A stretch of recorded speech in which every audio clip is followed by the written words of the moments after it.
കസേര വലുതാവാം, കിട്ടിയ പദവിയും വലുതാവാം. പക്ഷെ നാവെടുത്ത് എന്ത് അസംബന്ധവും പറയാന്നുള്ളതുണ്ടല്ലോ, അതങ്ങ് വീട്ടിൽ ചെന്ന് പറഞ്ഞാ മതി. ഇവിടത്തെ പെണ്ണുങ്ങളെ പൊരുതി നേടിയ നാടാണിത്. നിങ്ങൾക്ക് തോന്നുമ്പോ തരം താഴ്ത്താനും ആക്ഷേപിക്കാനേ ഇത് നിങ്ങളുടെ കുടുംബ സ്വത്തല്ലേ? ഇത് കേരളമാണ്, കേരളം. ഒരു ഗതാഗത മന്ത്രിയുടെ പണി എന്താണ്? ജനങ്ങൾക്ക് ആവശ്യമായുള്ള രീതിയിൽ ഗതാഗത സൗകര്യം കൊടുക്കുക, റോഡിലെ പ്രശ്നങ്ങൾ പരിഹരിക്കുക. അല്ലാതെ ഏതെങ്കിലും സ്റ്റേജിൽ മൈക്ക് കിട്ടുമ്പോ മൈക്കും പൊക്കി പിടിച്ച് സ്ത്രീകളെ ആക്ഷേപിക്കലല്ല.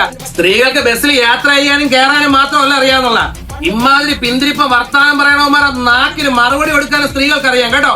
സ്ത്രീകളുടെ സമത്വത്തെ കുറിച്ചും അവകാശത്തെ കുറിച്ചും വാതോരാതെ സംസാരിക്കുന്ന ഒരു സംസ്ഥാനത്തിരുന്നാണ് കേരളത്തിന്റെ ഒരു ഗതാഗത മന്ത്രി ഈ കണക്കിന് സ്ത്രീകളെ ആക്ഷേപിച്ചത്. പെണ്ണുങ്ങൾ പ്രതികരിച്ച ഉടനെ അഹങ്കാരികള്, വിവരമില്ലായ്മ എന്നുള്ള ആ പഴയ മൈൻഡ് സെറ്റും വെച്ചാണ് നിങ്ങൾ ഭരിക്കാറിയെങ്കിലേ മന്ത്രി ഒരു കാര്യം അങ്ങോട്ട് പറയാം. കാലം മാറി കളിയും ഒന്ന് മാറും. കേരളത്തിലുള്ള ഒരു സ്ത്രീകളും പറഞ്ഞില്ല അവർക്ക് ബസ് ഫ്രീ ആയിട്ട് വേണമെന്ന് യാത്ര.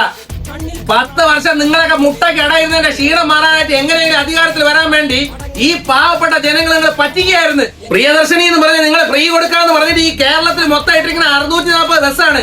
ഈ 640 ബസ് ഇട്ടാണ് നിങ്ങൾ കേരളത്തിലെ മൊത്തം സ്ത്രീകൾക്ക് ഫ്രീ കൊടുക്കുന്നത്. എവിടെയാണ് കൊടുക്കുന്നത്? പല മണ്ഡലങ്ങളിലും പലയിടത്തും ബസ്സില്ല. എല്ലാരും ഇന്നും പ്രൈവറ്റ് ബസ്സിലും KSRTCയിലും പൈസ കൊടുത്ത് തന്നെയാണ് പോണത്. ആദ്യം പറഞ്ഞ വാക്ക് പാലിക്കാൻ നോക്കണം, എന്നിട്ട് സ്ത്രീകളെ കയറി ആക്ഷേപിക്കണം.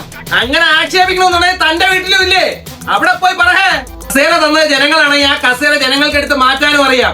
അവരെന്തായാലും 2-3 മാസം കൊണ്ട് കാര്യങ്ങളെല്ലാം കൃത്യമായിട്ട് പഠിക്കുന്നുണ്ട്. ഈ ഓന്തിനെ പോലെ നിറം മാറാൻ കഴിയുന്ന കോൺഗ്രസുകാരുടെ ആ കഴിവുണ്ടല്ല, അത് ജനം നല്ലോണം തിരിച്ചറിയുന്നുണ്ട്.